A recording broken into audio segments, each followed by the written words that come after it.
Narito ako sa isang lugar na di ko maintindihan.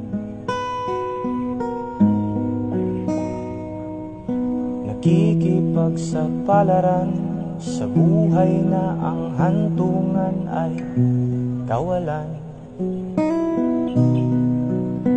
Denumero ang galaw ng tao, bawat gawin ay may presyo.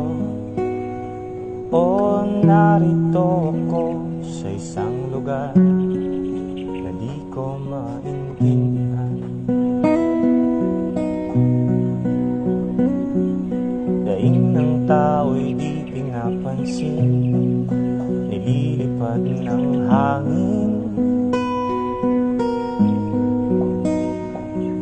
Pangkain sa araw-araw ay di malaman paano pagkakasyahin.